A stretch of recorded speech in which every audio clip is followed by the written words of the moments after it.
Good evening, everyone.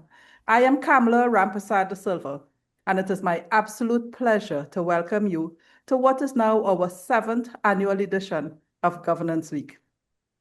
What a year it's been so far, with the release of more and more powerful AI models and the geopolitics being as unpredictable as ever.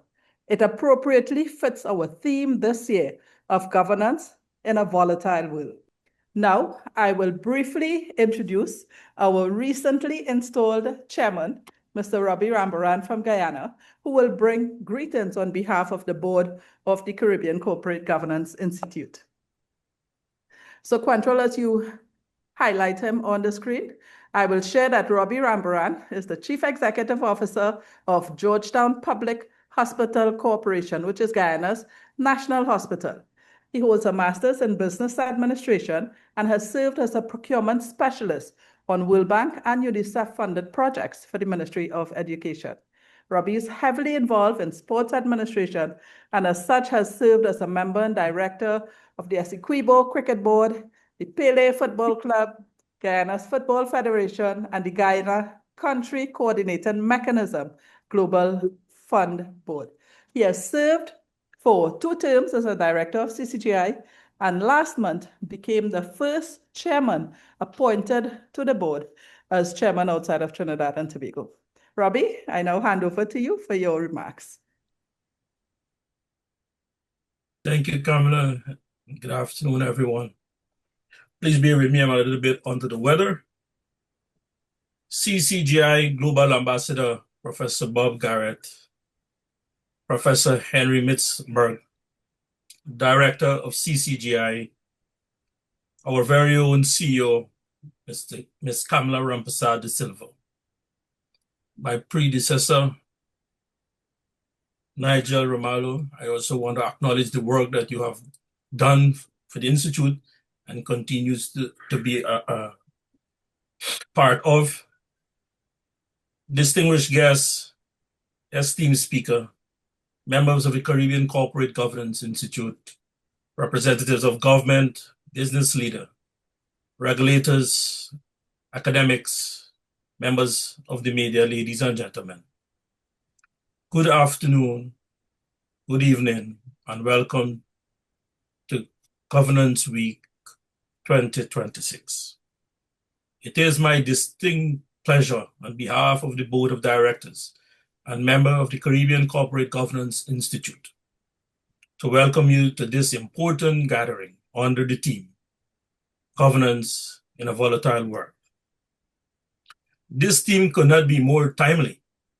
Across the globe, organizations are navigating unprecedented level of uncertainty, geopolitical tensions, economic instability, technological disruption, cybersecurity threats, climate-related risks, changing stakeholder expectations, and a rapid evolving regulatory landscape are testing the resilience of institutions in ways few would have imagined a decade ago.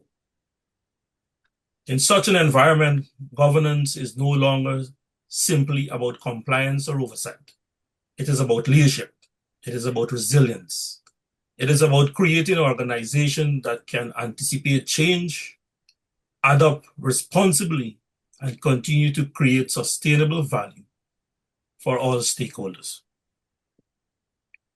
The events of recent years have demonstrated that strong governance is not a luxury reserved for stable times. It is an essential requirement for navigating uncertainty. Organizations with effective board, clear accountability structures, sound risk management practice, and strong ethical culture are consistently better positioned to withstand shock and seize opportunities. For the Caribbean region, these challenges are especially significant. In small and open economies, we are often among the first to feel the effect of global disruption. Yet, we also possess unique strength, innovation, adaptability, entrepreneurship spirit, and deep appreciation for the importance of sustainable development. As governance professionals and leaders, we have a responsibility to ensure that our institutions, whether public, private, or non-for-profit, are equipped to meet the demands of this increasing complex environment. Good governance must remain the foundation upon which trust, transparency, accountability, and long-term prosperity are built. Over the course of this conference, we will engage with experts and practitioners who will share insights on emerging risks, board effectiveness, sustainability, digital transformation, regulatory development, and strategies for governing in time of uncertainty. I encourage each of you to participate actively, challenge conventional thinking, and take full advantage of the opportunity for learning and collaboration. Governance Week has become an important platform for advancing governance excellence throughout the Caribbean. Its success reflects the commitment of our members, partners, sponsors, speakers, and participants who recognize that effective governance is critical to economic growth, investor confidence, and institutional integrity and social well-being. I wish to express my sincere appreciation to our conference planning committee, led by our CEO, our sponsors and partners, and all those who work hard and dedicated have made this event possible. We are grateful for your continued support to the Institute mission to promote and strengthen governance standards across the region. As we begin this year's conference, let us remember that while volatility may be beyond our control, the quality of our governance is not. Strong governance provides the compass that helps organizations navigate uncertainty, maintain public trust, and achieve their strategic objectives, even in the most challenging circumstances. I am confident that the discussion we will have over the coming days will generate valuable insights and practical solutions that will strengthen our institution and contribute to a more resilient Caribbean. Thank you for joining us. I wish you a productive and engaging, successful Governance Week Conference 2026. It is now my absolute pleasure to officially declare Governance Week 2026 open. Thank you. May God bless us all. Thank you so much, Robbie. And I'm so sorry you're not feeling well. That's I'm okay. grateful that you still felt well enough to come and speak to us today for the opening of Governance Week. And I like many of the points that you made, specifically with respect to the role of the NGO sector. I know Professor Mintzberg refers to these as the plural sector. So we look forward to his thoughts on the emerging risks that we see happening and what we may need to rebalance our societies for the social well-being that you spoke of.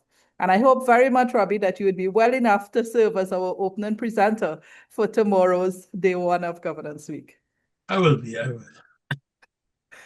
And now I would like to invite someone very near and dear to us at CCGI, and therefore someone who really needs no introduction. Our global ambassador, Professor Bob Garrett, is a global powerhouse, and he's the person behind much of CCGI's success over the last 6 years. He was our opening keynote for our inaugural Governance Week in 2020, when the world moved online due to the COVID-19 pandemic. Since then, he has been instrumental in broadening our perspectives and networking us with some of the world's thought leaders in governance. He was instrumental in us contacting Professor Mintzberg for today's opening. I want to share that Professor Garrett recently published his latest book, Building Intelligent Boards, which offers a new perspective on corporate governance. This is a book that belongs in the hand of everyone who is interested in improving corporate governance practices. And so I'm committing that we would purchase a copy of this book for every member of CCGI who is a member as of today's date. And if we are able to get the shipment on time, the books will be distributed at our end-of-year event to be held in November this year. Professor Garrett, it is always such a great pleasure to have you. And now I invite you to share your thoughts at the start of Governance Week 2026. Thank you, Kamala. And greetings from a hot and sticky London this evening. And thank you for plugging the book. I wasn't expecting that. Very helpful. But the book actually deals with the title of this particular conference. So it's looking at this notion of the volatile world. And it's, I call it the polycrises, which boards are now going to have to face simultaneously. So not only are we going to have to deal with, if you like, the internal workings of the board, the finance, marketing, all those aspects, but we now have to work out how on earth to deal with the very lists, which I won't repeat, that Robbie has just given us, all around all the cyber issues and all the environmental and political issues which are facing us. The book is in two halves. The second half is very much about how we deal with the polycrises. I'm not going to go into that in any detail at all, I promise. But the first half of the book is very much restating the basis of the notion of corporate governance. And what's shocked me in the few weeks since the book has been released is the number of people who've come up to me, and here I'm talking about very senior people in very senior directorial positions in government, in business, and in the charity sector, and said, you know, at the beginning of the book, you list 16 myths about corporate governance relating to the common law. But you know, I hardly got any of those myths right. And on the cover of the book, Professor Mike Mainelli, previously Lord Mayor of the City of London, actually says, what Bob's book is beginning to expose is that most people in directorial positions around the world are winging it. They don't honestly know everything they're meant to be doing. And at the moment, there's no great pressure for them to learn how to do that. So in listening every night for the next 6 nights into the conference, I shall be trying to do two things. One, look at the notion of what is it we're learning from the conference, which will be of great immediate use to the next generation of directors, because it's that next generation that will have to deal with the polycrises, whether they like it or not.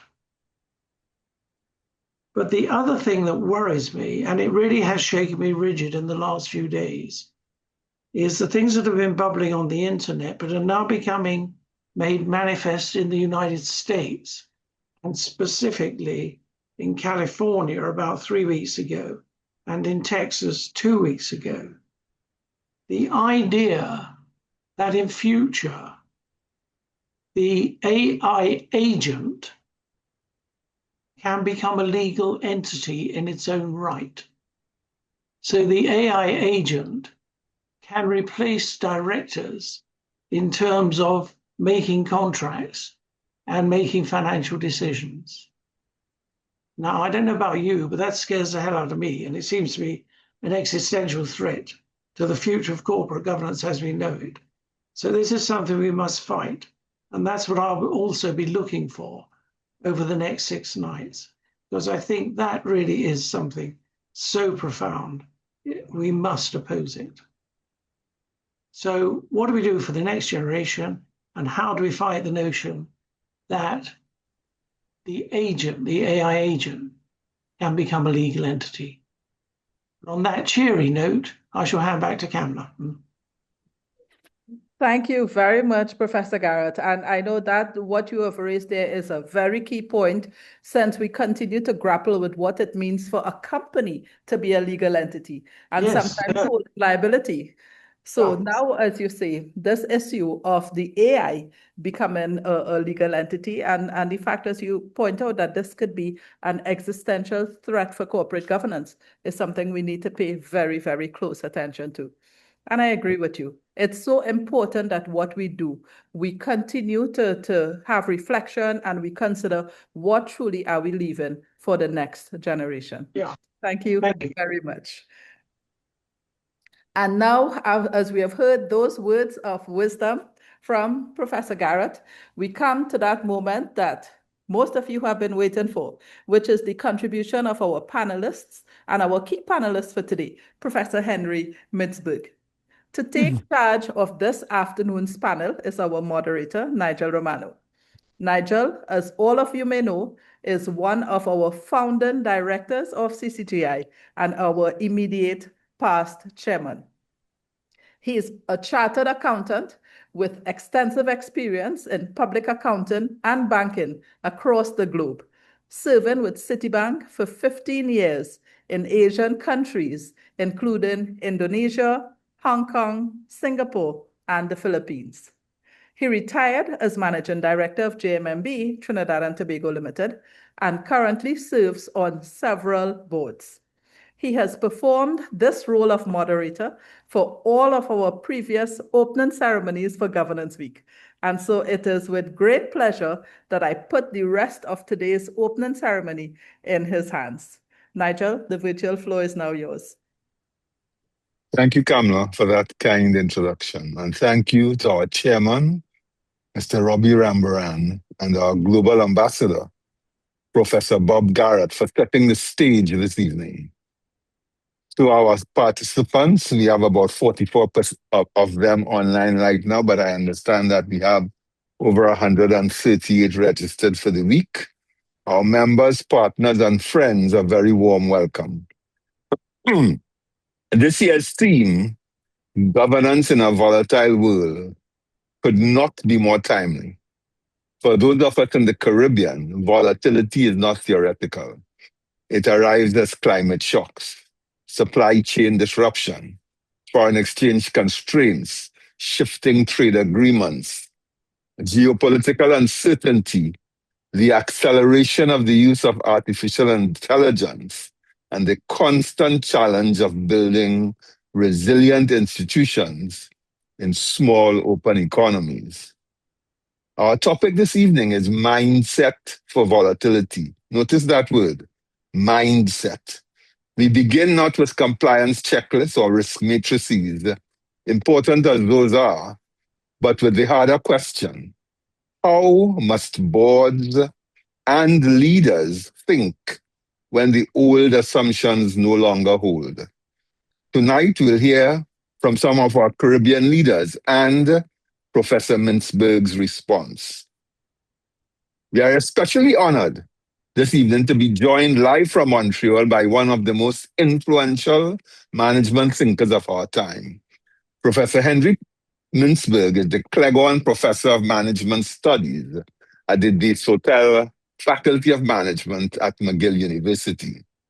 After earning his doctorate at the Massachusetts Institute of Technology, he made McGill his professional home.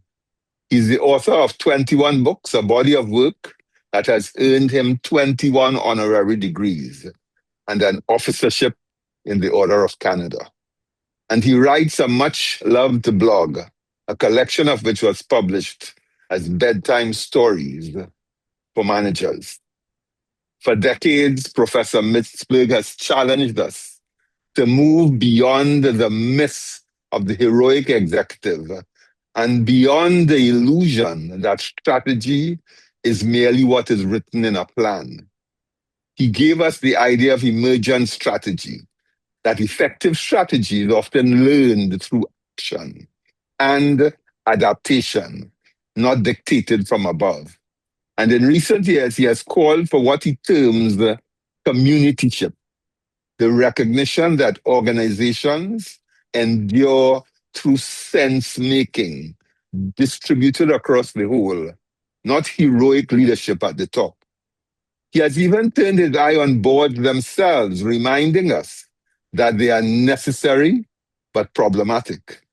and that their first duty is to acquire an acute sense of what they don't know. Professor, we are thrilled to have you in this conversation. We will come to you shortly, but first I want to draw out the lived experience of 4 leaders from 4 corners of our region and invite you to respond and build on what you hear. So our first panelist is Emile Leiba from Jamaica. He's the president of the Jamaica Chamber of Commerce and the immediate former managing partner of the firm Duncock, a former president of the Jamaica Bar Association. Emile brings more than 23 years as an attorney in employment, commercial, and maritime law, appearing in the courts at every level up to the Privy Council. He's the first appointed chairman of Jamaica's Disabilities Tribunal, a director of the Planning Institute of Jamaica, and a former marathon runner and triathlete. So he understands endurance in more ways than one. Captain Gerald Jerry Gouveia joins us from Guyana. He's the chairman of the Private Sector Commission of Guyana, a licensed airline transport pilot and former military officer. Captain Gouveia is the director of aviation and security and chief pilot of the Roraima Group. His career has taken him from international runways to Guyana's most remote jungle airstrips, often flying life-saving night medevac missions. A certified ICAO safety auditor and emergency management professional, he now leads Guyana's foremost business advocacy body during a historic period of growth. Then we have Vanessa Yacoob from Suriname. She's the co-founder and director of Sheriff Consultancy and has served for more than 16 years in the energy sector across 10 countries. She coordinated Statsoli's first refinery turnaround following its expansion, helped establish Guyana's first internationally accredited oil and gas training center, founded Caribbean Energy Week, and is Suriname's first female PhD candidate in oil and gas management. And last but not least, we have David Gomez. He's the practice lead at Launchpad Consulting and a director of the Ramfal Institute. David is a governance and strategy specialist who has spent more than 25 years advising governments, multilateral organizations, and boards across the Commonwealth. He coordinated the review of governance arrangements at the Commonwealth Secretariat, has led governance assessments for numerous Caribbean regional institutions, and serves on the Harvard Business Review Advisory Council. He is program director of the MBA program and associate professor at Richmond American University in London. So we will open with Emile, and Emile, we welcome your comments. All right. Good evening, afternoon, everyone, depending on your time zone. Thanks very much for having me, to our moderator, and of course to my good friend Kamla, and of course my fellow panelists. Conversations of this nature have become much more dynamic, I would say, in the current dispensation than they perhaps were previously. So from the Jamaican perspective, I'm by no means the professional in these areas that, I'm looking forward to hearing the professor speak. Nigel, are you able to hear me? Yeah, we're hearing you clearly, Emile. Oh, okay. Yep. All right. That was AI responded to my hand going up. I don't know why. Well, there you go. So we have to have governance of the AI within the meeting. So from the Jamaican perspective, we are in a post-Hurricane Melissa environment. We are in a global fuel crisis environment, and we are dealing with certain let's call it governance issues within government right now, or ourselves. So there are a lot of areas that really come to the fore. But one of the areas I think that I would want to highlight that perhaps falls short in the region is that, from personal experience I've seen, we write policies. So they're the companies, businesses in Jamaica. I want to give a different perspective. So you have the entrepreneurs who are just starting out, who don't have a written policy.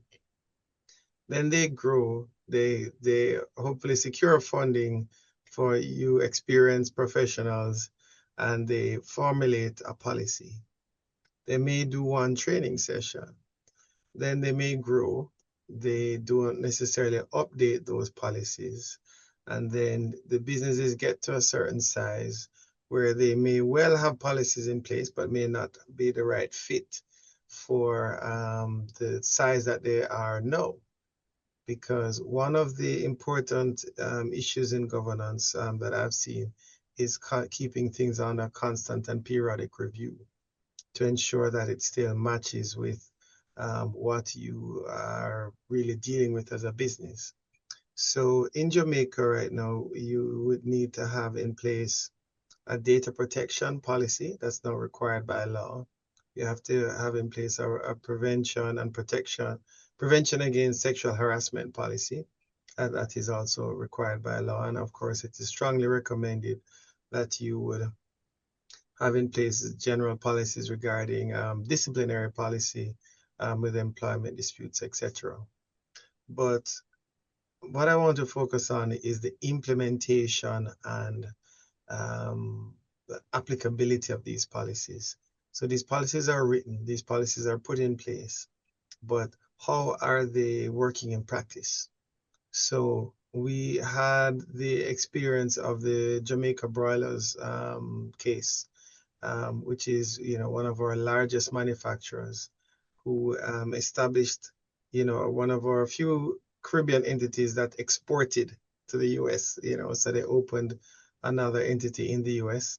Now, my knowledge of this case is only anecdotal from media reports, so I don't have any inside information on it, but certainly how it was reported is, in essence, that their funds, their accounts had to be redone. It did not reflect accurately what was happening within the company, and to a very significant degree. So a company that at first appeared to be very profitable, etc., now it created, was reclassified basically as being a company that was struggling, and was having significant challenges. And so some of these issues, again, which are a bit unclear in terms of how they were reported, but certainly seem to boil down to governance issues between the management in the American entity that was replaced in full, as I understand it, as well as the auditing firm, which was changed. So these are two facts: that the management was changed, the auditing firm was changed. And so when you look at that, it doesn't seem that there was a lack of policy there, but how were they applying their policy? How was management being a check and balance with the auditor, and the auditor being a check and balance for management? And so in my experience, what I've seen, good governance, good corporate governance really only works properly and effectively when you have good checks and balances between the entities and various stakeholders. So when you're an entrepreneur, when you start out, you're really your own boss, your own auditor, your own everything, right? But then again, it's only your own money, you've just started out. But when it is that you are growing, and sometimes these companies become listed on the stock exchange and so on, you now have responsibilities to shareholders, you now have responsibilities to your regulators and your other entities and broad owners. And it really, begs the question in the current space, are we doing enough to properly ensure that we apply policies? In my own business, we just recently had a presentation about AI policy and AI and streamlining it. Because the reality of AI in businesses now is that everybody's using it individually, but they're not using it in a corporate way in many places. They're not, and so there's no single standard. There's no single controls, no single systems regarding how they're applied. And so what I would say for those who are observing, in looking at your corporate governance for your business, you should ensure that you put in place scheduling so it is periodically reviewed with a professional. And you should also ensure that in conducting that review, it is fit for purpose and that it manages the practices that are happening on the ground. Because when you have a mismatch between those things, when your policies are not properly updated, what you can find is that you have these issues which arise, but then you're not able to act on them. You're not able to enforce them. And then it is a fact that if you have to be disciplining people, a lot of times that means that you have actually gone too far. You know, you should be able to try and get to the point where you no longer have to. All right. Thank you. Thank you very much. Let's hear from Captain Gouveia. Thank you very Emile? much, sir. I Yes. mean, Jerry. Yes, I appreciate it, sir. Thank you. You know, when we start to think about what's going on in the global sphere, we have to start managing with a regional mindset at the very least. And what I mean by that is we have to start thinking about how do we create security in our own supply chain.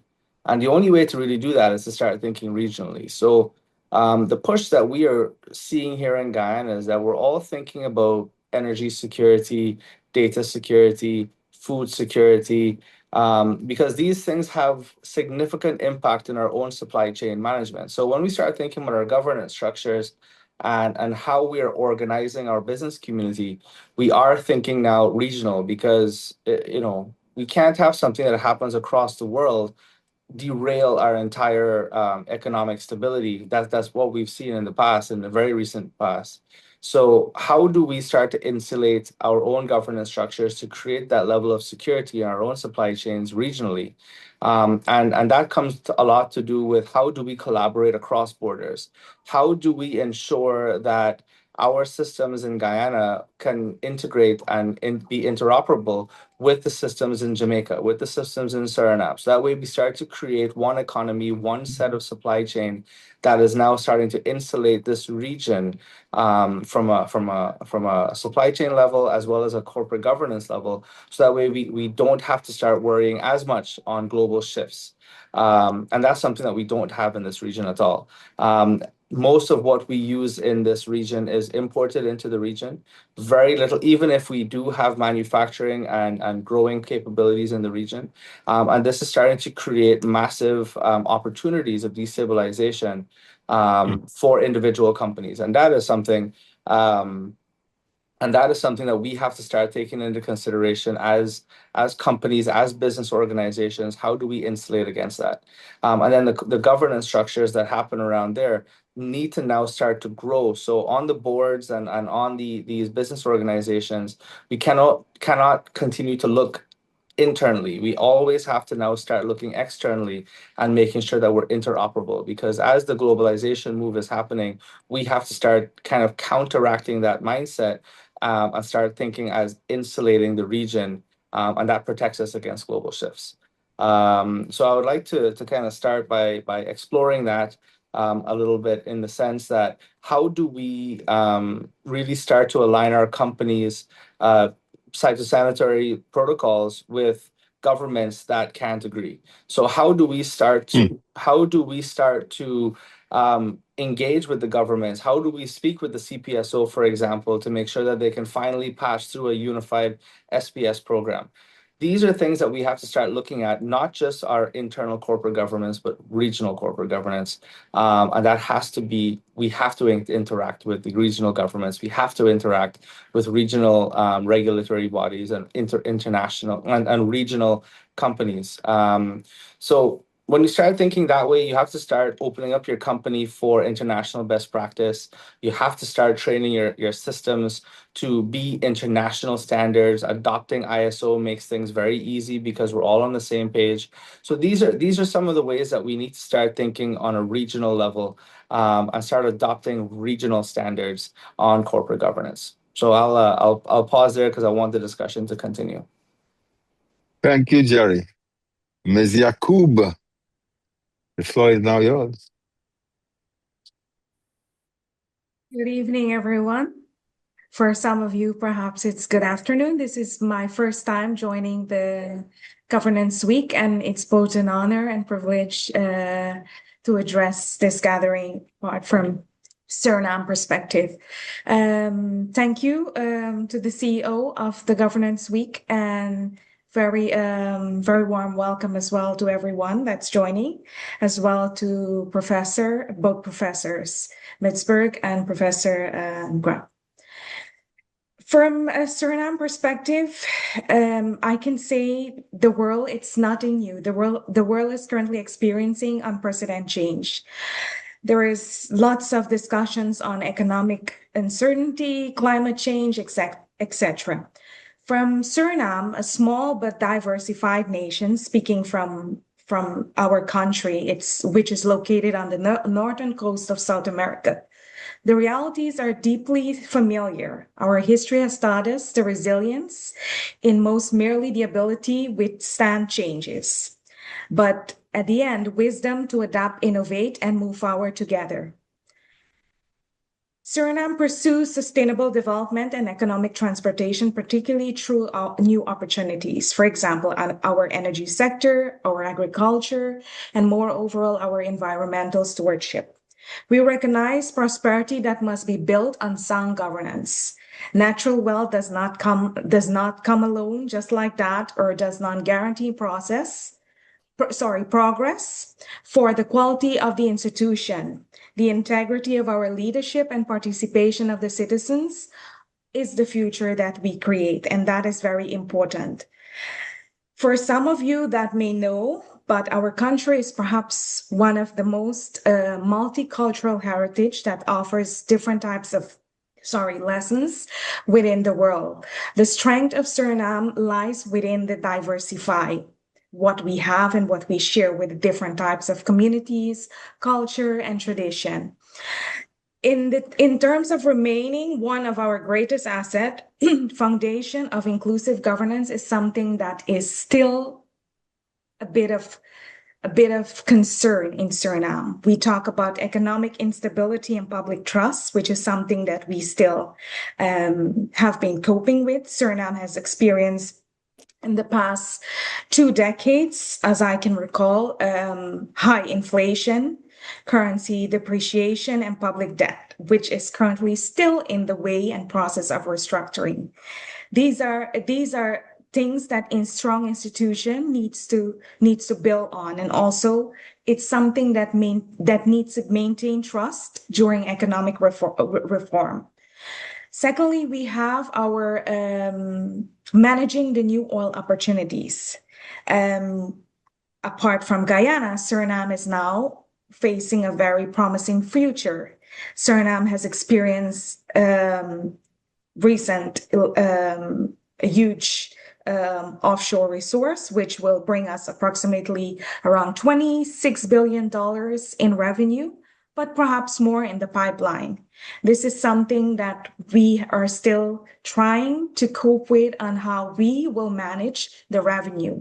There are still lots of institutions in place, such as the Natural Resource Wealth Fund, Revenue Management System, and also a local debt office that manages the wealth and benefit of the citizens, because that's what we want at the end of the day. We don't want the wealth just like what others would say, we want to prevent the curse. We would want everyone to benefit from the wealth and not just a selected few, because we have seen that in many countries and many places where the governance and the entire structure, which is always mismanaged, that you see exactly what happens.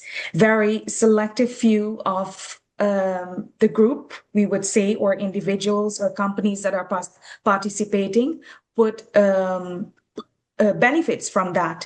And this brings us to accountability and transparent management, which is something we are still fighting with. We're there, but we have to figure it out. But I'm sure we will get there. Climate and environmental governance is also something we need to look into. As most people know, Suriname is one of the most, or the only country in the world with 94% carbon negative, balancing the economic development and the rainforest conservation. That's something that needs to be done from my perspective with the indigenous tribal communities, business and international partners, and having a good structure and an institution that manages that, that's something that we really are missing and lacking. There have been many discussions going on about this, but it is something that I think that needs to be done cooperative, and that's what we're actually lacking. For the last, that brings me to social and political volatility. That's something that I think public protests and social tensions arising from economic hardship demonstrate the importance of responsive governance. So government must engage citizens, explain policy choices, and create meaningful public participation. That is something we have been battling with in the last 3 years. We have different types of institution, like moving on to local content and others, but the public participation is lacking. There is no structure. And that's something we can learn from our neighboring countries who are like more mature in these, like Trinidad, Jamaica, Guyana, who has been very well, I would say we can take an example from. And at the end, for us, it's increasingly depends on effective international partnership and multilateral cooperation. Therefore, I believe that commitment to governance that is resilient, participatory, and sustainable, it's something that we need to listen before it acts. So in other words, we need governance that acts, listens before it acts, and the plan beyond the electrical cycle and places the human dignity, future generation at the center of the decision making. So which brings us to Suriname. Again,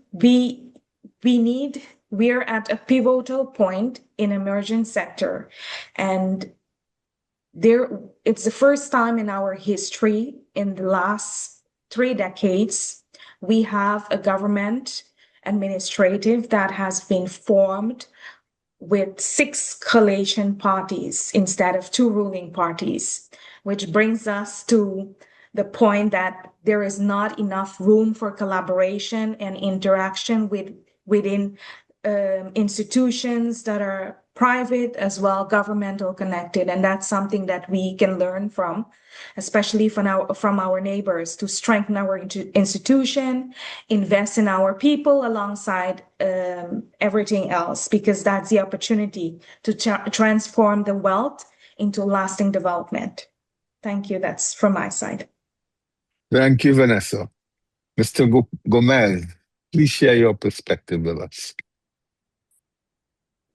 Thanks, Nigel, and for moderating this panel. And to my fellow panelists for their insightful contributions to the dialogue. I think, as everyone before me has pointed out, for organizations in Caribbean, one of the defining governance challenges in this period of volatility is that I think I understand I'm saying that success increasingly depends not only on what happens inside the boardroom, but also on the quality of the relationship between business and government. And Jerry kind of emphasized that, underscored that when he was talking. So Caribbean economies are small, open, and highly exposed to all of the external shocks, the hurricanes, the global inflation, the geopolitical tension, supply chain disruptions, and now the rapid evolution of artificial intelligence. And these all have profound implications for both governments and businesses, especially at their intersection where they intersect. So, because neither can manage the threats alone or the risks alone, and no single institution can manage these. So I want to use that as a starting point to elevate the discussion from perhaps how should boards manage risks to how should boards govern in an ecosystem. Because in my opinion, the biggest governance challenge is that the risks organizations in the region face are no longer organizational, they're systemic. In other words, the Caribbean's governance challenge is that our risks are systemic, but our governance, I believe, remains institutional. So there's kind of a misalignment there. And let me try to speak briefly about a couple of the challenges that I think that are symptoms of that and bring out that systemic tension for organizations. The first is governing amid policy uncertainty.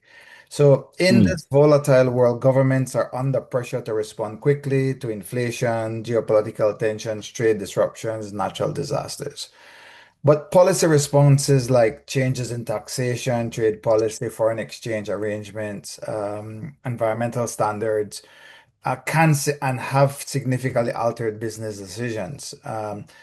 Inevitably, businesses have to react to what governments are doing. At the same time, governments seem to be um, under pressure to drive more private investment for growth and recovery, and to respond to external influences about trade, etc. And this creates a governance challenge because boards can no longer treat public policy as something external to business. I heard Jerry allude to that in when he was talking, and he's right. Because companies must anticipate and engage with it, and where appropriate, help shape it through constructive dialogue. So I think one of the clearest examples of this in our region is Barbados when it was undergoing its economic recovery program following the, I think, 2018 financial crisis. Barbados was faced with unsustainable public debt and declining investor confidence. And so the government undertook significant fiscal reforms under the Barbados Economic Recovery and Transformation Program, the BERT program, which was supported by the IMF, I think.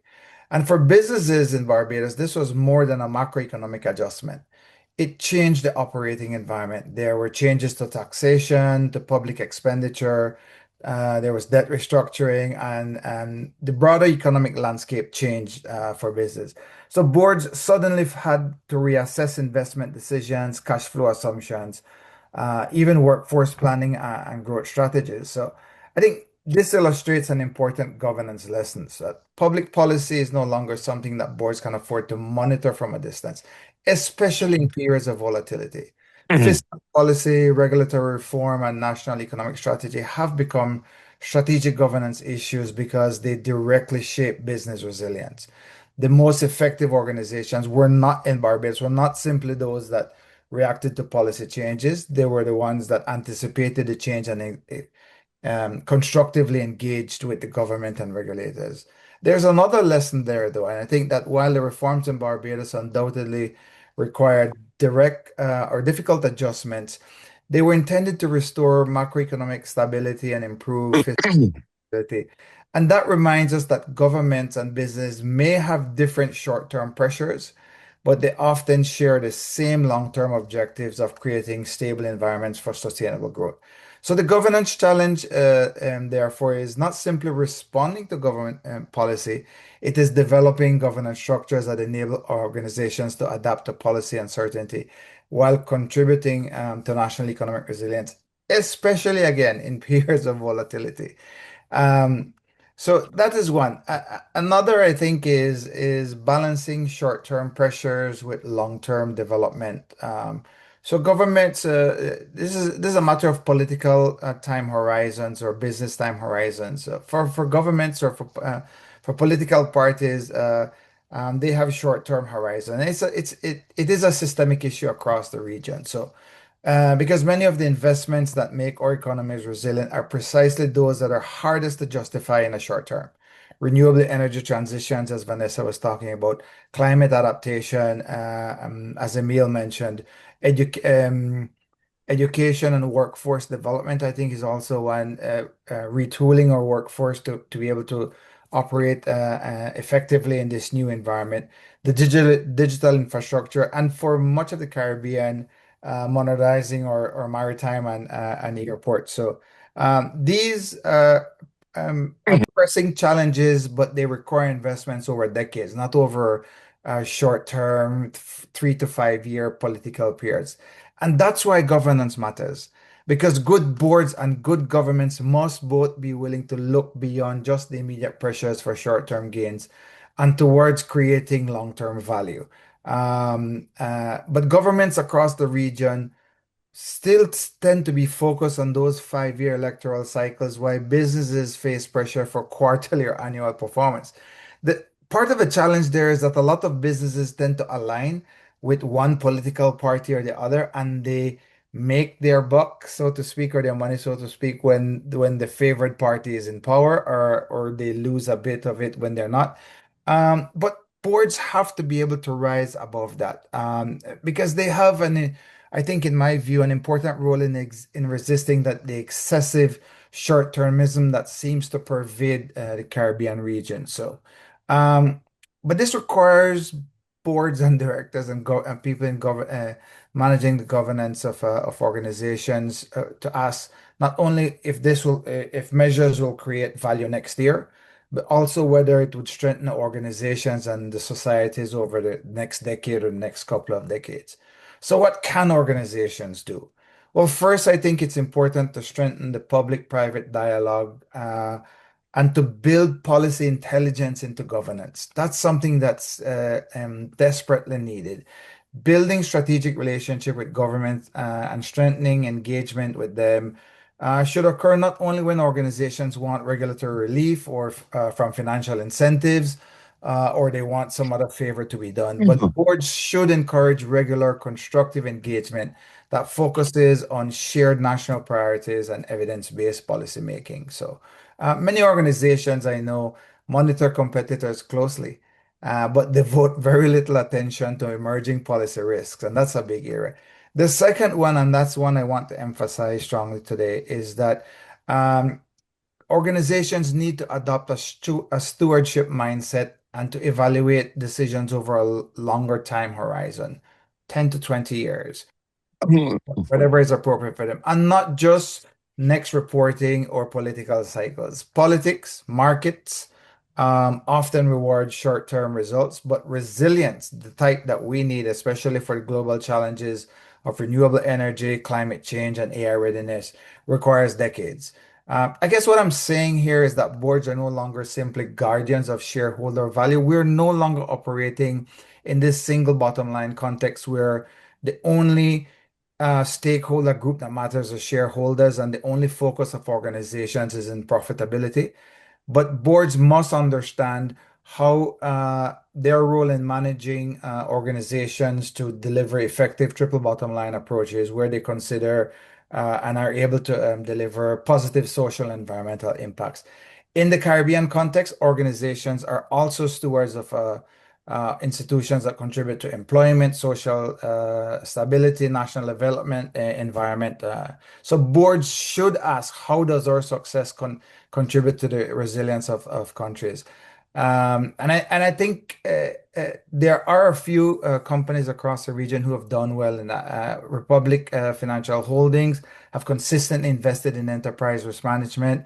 Sagicor has embedded enterprise risk into its governance framework. As a regional insurer, I think it continues to evaluate climate risk, demographic trends.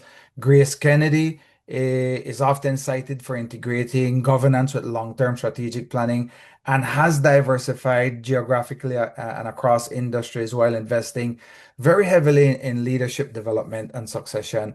And I think Massey also demonstrates its own governance through diversification. I really like the Massey case They're operating across retail, distribution, energy, finance, and motors, means that the board has to regularly evaluate geopolitical, supply, and climate risk across multiple markets. I think for these companies, rather than relying on one market or one sector, governance has focused on resilience through diversification. In closing, I think it's important to point out for me that Caribbean governance or governance in the Caribbean region is fundamentally different from governance in larger economies. In small island developing states like those in our region, business leaders, public officials often know one another personally, and sectors are concentrated, and the same institutions repeatedly collaborate during crises.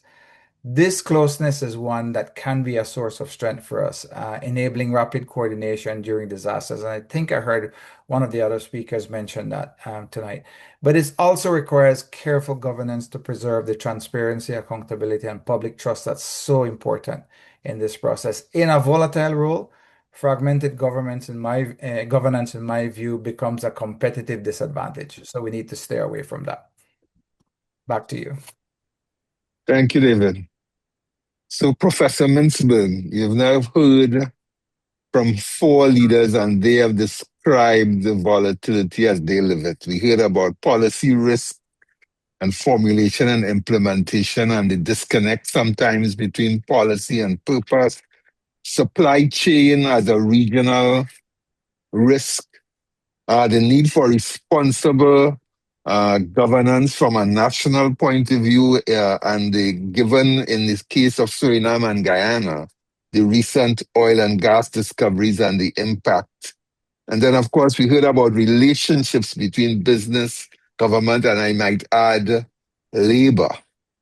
So, what strikes you and what would you challenge or build on as we think about the mindset boards need for a volatile world?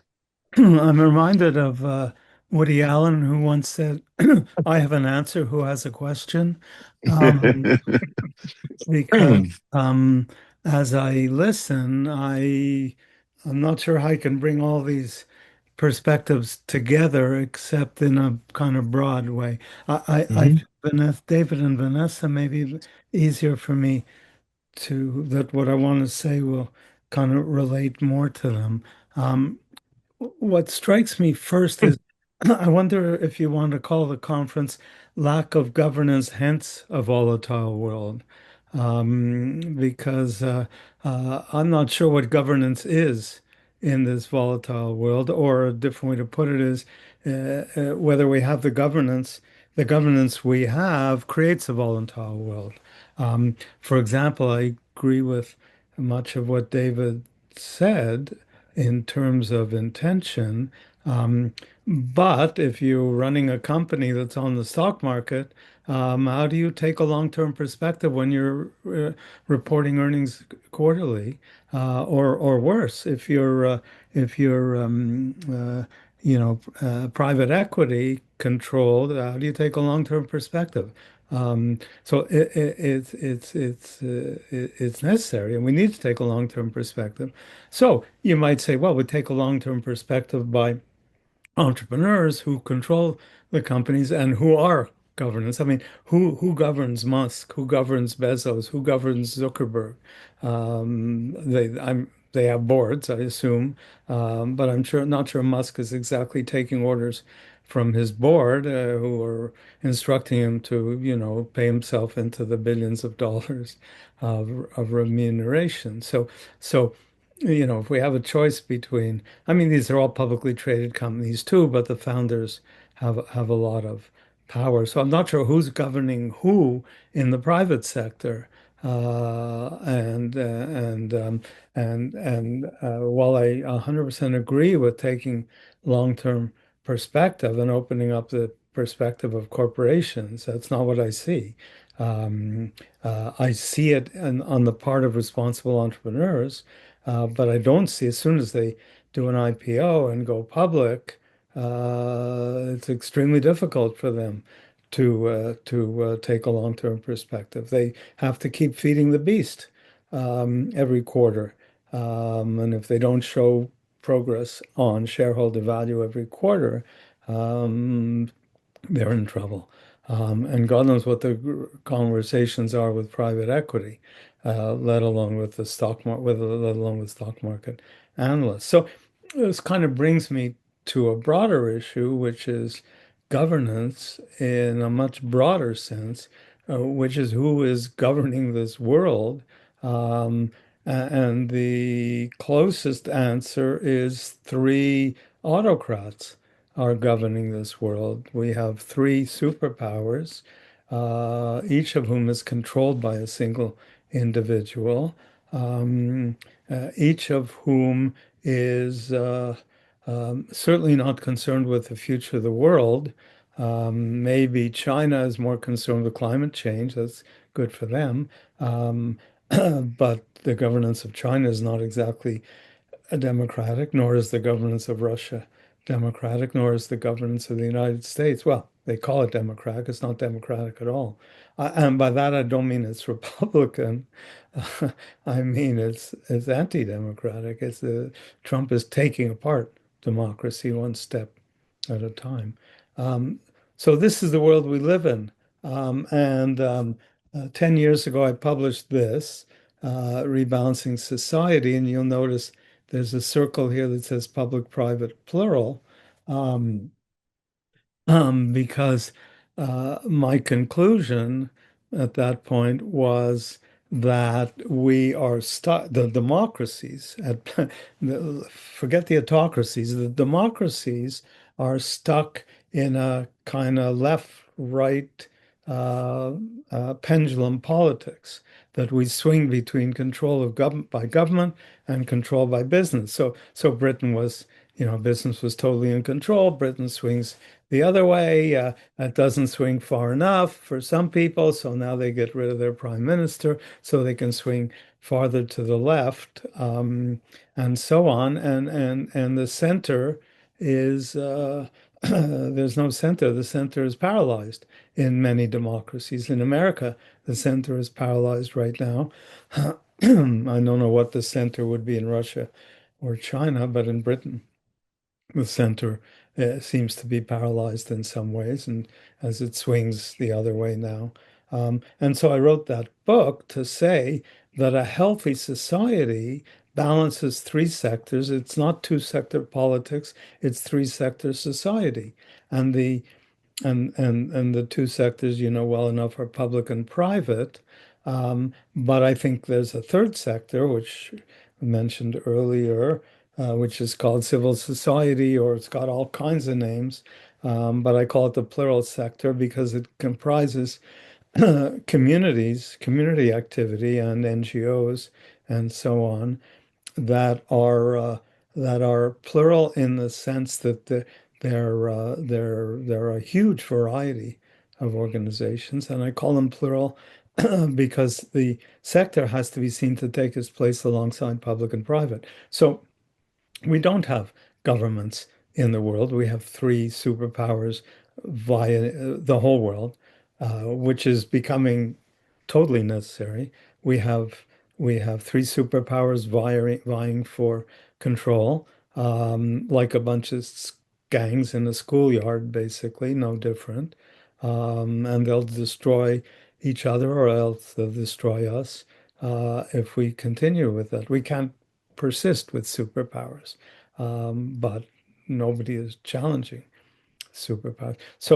So how do you correct this? So this book was essentially about diagnosing what's the problem, and I did a imbalance because the community sector, the plural sector, the amazing success of the United States going back 200 years, or 250 years now, the amazing success of the United States was actually as much plural sector community as it was business sector, private sector business, in the sense that America had very, very strong communal organizations. And if you read de Tocqueville, who wrote about democracy in America in the 1830s, he described essentially what we call today NGOs, who were very, very influential. But community has suffered a terrible demise in this past century, mostly I think because the new technologies, uh, all the new technologies have driven us farther and farther into our individualistic selves. Individualism runs rampant in much of the world, led by the liberal democracies, which have become too liberal and not sufficiently democratic, namely Britain and the United States.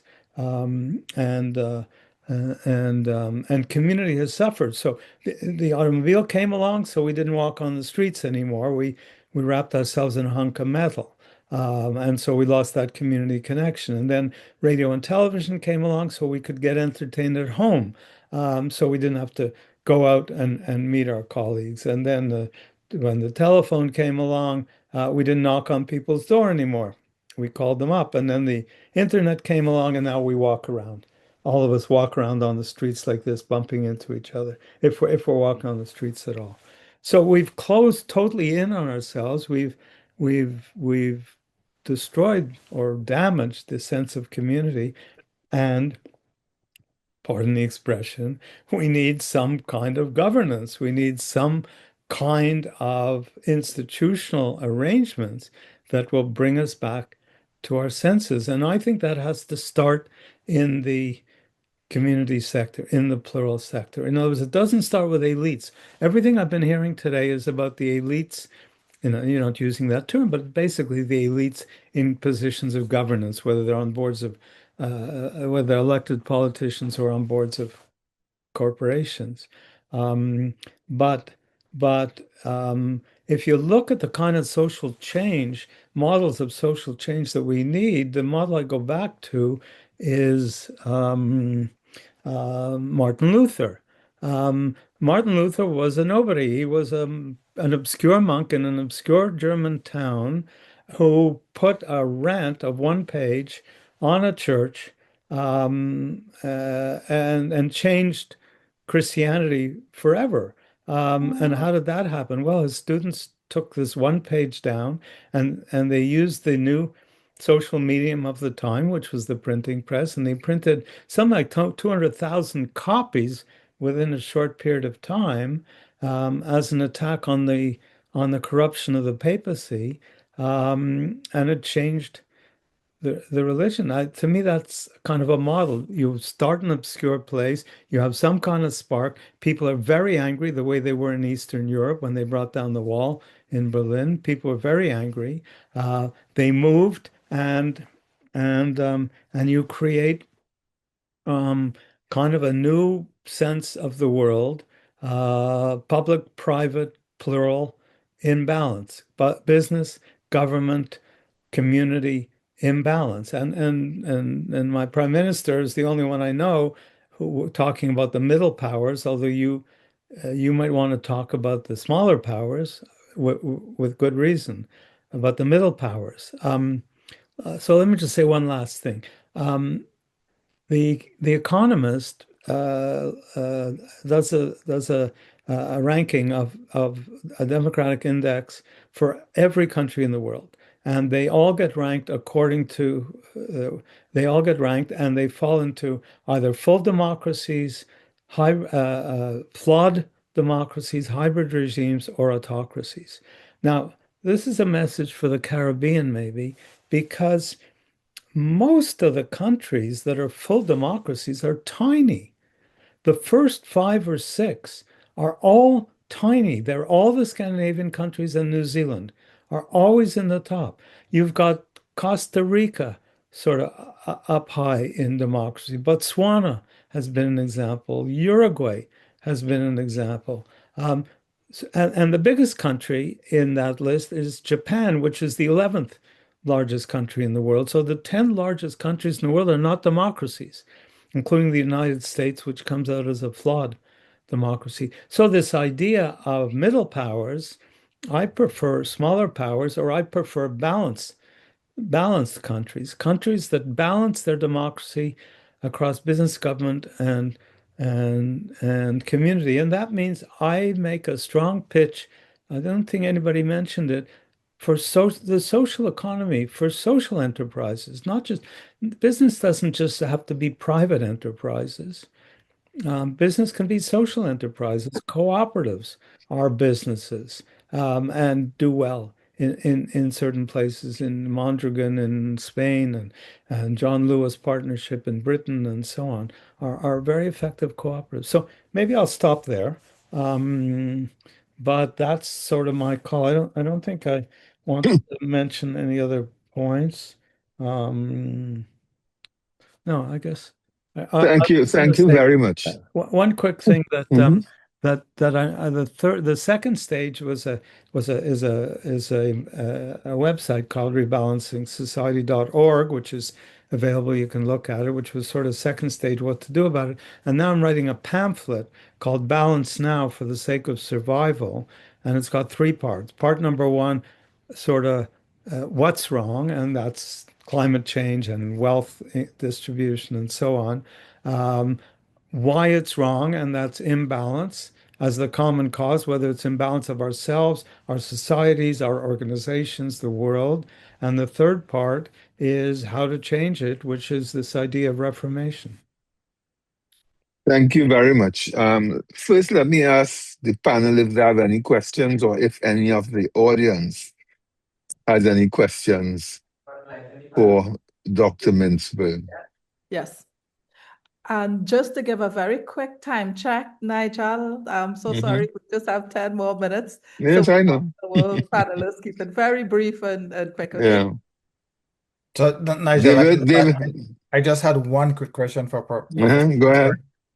Do you think that perhaps organizations can achieve the objective through the value proposition? I do understand that, yeah, companies have to focus on the profit line, but could it be that governance that speaks to managing the value proposition over a longer term, could that be kind of an approach that would work? Well, if community was a factor in their decision making, because every corporation is dependent on community in several senses. Number one, a strong business is a community. People like to work there. They're appreciated. They're respected, and the company respects them. So there's that sense of community. Then there's the community around them, which they serve, and also have to be responsible to in terms of how they treat people and how they treat customers and how they treat suppliers. And then, of course, there's the global issue of it. We all have to deal with climate change and so on. So the answer is yes, if community can play a role. Right now, it doesn't. It's completely excluded, with exceptions. With exceptions, in co-ops, there may be a sense of responding to whoever owns the place, whether it's customers or suppliers or workers. Emile, did you have anything to add? Yes. Thanks, Professor Mintzberg, for a very comprehensive presentation. In terms of the way forward, where the world as you have set it out, do you see where the change within environments should be more better achieved by legislative change, meaning that should government step in and create a framework for enterprises to better work together within the existing framework? Or is it better left to individual companies to make their decisions as to how best to operate in this world of competing powers? Neither. Okay. Neither. Legitimate change implies that the establishment will fix a broken establishment. And I just don't think that's going to happen. Because people in positions of authority, who may be perfectly responsible people, are beholden to the establishment the way it is now. And I'm not calling for violent revolution or anything like that. But the establishment will not fix the establishment. I don't think Bezos or Musk is going to fix the United States, let alone Trump. the individual corporations will not. The I'll give you an example. The popular solution for the United States is what I call adjectival capitalism. I have found 18 versions of fixing capitalism. Creative capitalism and this, my favorite's democratic capitalism. It's not capitalist democracy, it's democratic capitalism. There are 18 versions of these things you can find on my website. If you look up on my blog, if you look up adjectival capitalism, you can see this whole list. Corporations are not going to solve the problem, but they certainly have important roles to play in contributing to it. It will start with a groundswell of people who are fed up the way they were in Martin Luther's time or the way they were in Eastern Europe when they brought down the Berlin Wall. It starts as a groundswell of people who say enough, enough corruption, enough awful distribution of wealth. We've got to correct that. It won't come from establishment positions, I don't think. That doesn't mean establishment people don't have a role to play. One last comment. I have a kind of a framework in this new pamphlet. And I say, kind of, who are we talking about? Who's in this world? And I say, we have the filthy rich. Somebody actually mentioned that already. We have the filthy rich and the dirt poor. Okay. We have the Musks, whoever, the filthy rich and the dirt poor. Okay. But in between, we have the comfortable and the beleaguered. Okay. The comfortable are people like me and you who have done well in the system. We're not filthy rich necessarily, but we're comfortable. And a lot of us are comfortable because of the filthy rich. Professors are in chairs given by the filthy rich, who might be perfectly reasonable people. I don't mean they're bad people, but a lot of academics are in schools. I'm in the Deshotel school. He was a nice man, Deshotel, but he gave $20 million to create our school. So I'm living off that. I'm comfortable because of the beleaguered don't get that benefit. The beleaguered are the people who can't pay their mortgages, can't deal with inflation, can't find health care. And sure, they're angry, so they elect Trump, which is the stupidest possible thing they ever could have done. But anyway, that's how they're expressing themselves. So the question I have is what do we do in the interim? Us who are on board, who need to start shifting the pendulum towards the middle, as you say, towards that plural sector. How do we in some of our private sector organizations connect with the plural sector to start effecting change and relieve the beleaguered, if you will? Yeah, it's an interesting question. But you have to eliminate the pressures that are blocking you. If you're on a board of a publicly traded corporation, then you got a bunch of kids with MBAs sort of telling the management what to do because they dipped in the last quarter. This is no way to create a healthy society. If they're stuck with private enterprise and they're stuck with Kravitz or something, what is serving on the board going to do? So what do we do as board members? Well, for one thing, get onto boards that are able to make changes. So you could be on boards of NGOs too. You could be on boards when you say private sector. Don't say the private sector. What about plural sector business? What about co-ops? What about there are all kinds of businesses that are true businesses. You can look up an article I did on my website about co-op Sapporo. A year ago, I spent some time with a co-op in the North Island of Japan, and the companies were leaving because they've got a bigger depopulation problem in Sapporo, in Hokkaido, the North Island, than other parts of Japan, and companies were leaving. So this co-op, which was running supermarket chains and all that, now does cradle to grave. They provide all kinds of services. They're a business.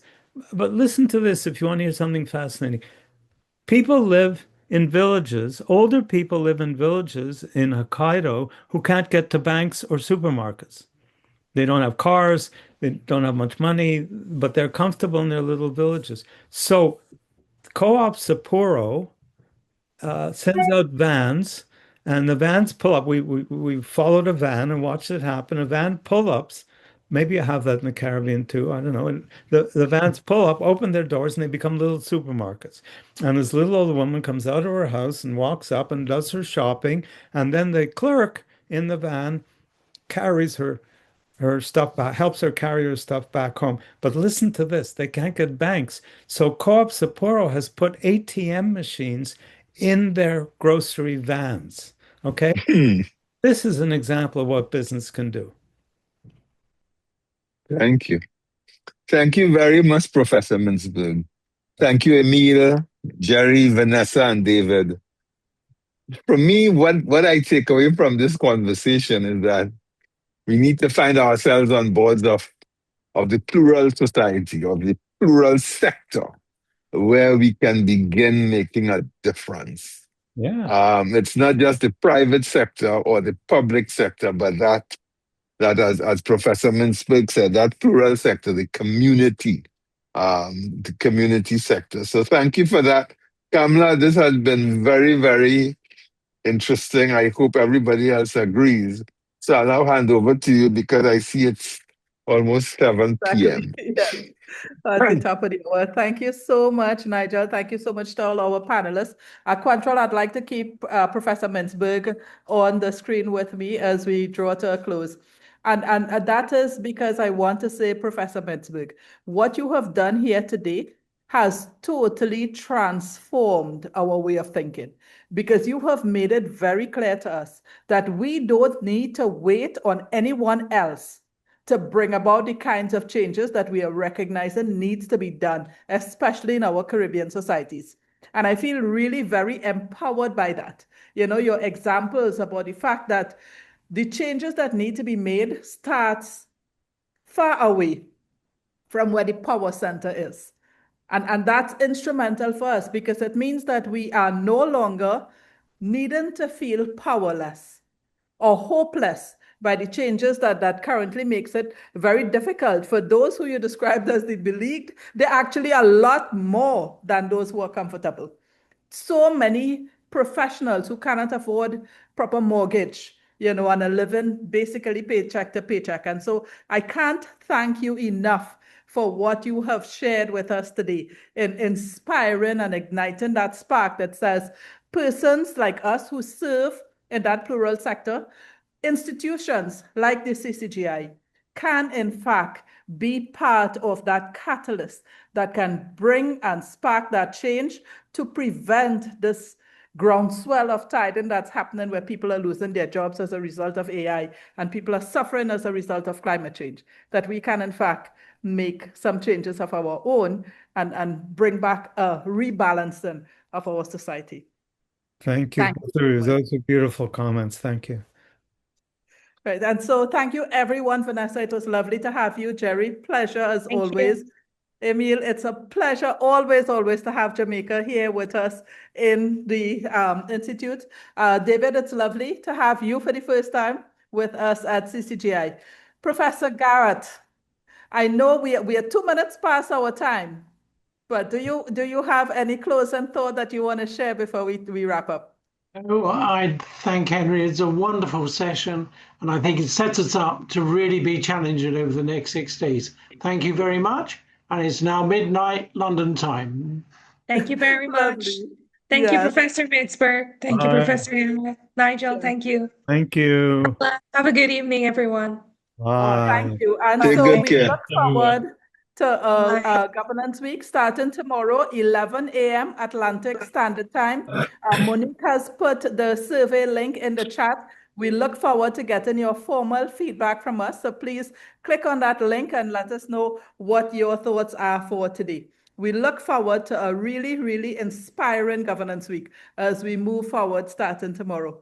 Thank you all and have a wonderful rest of your evening.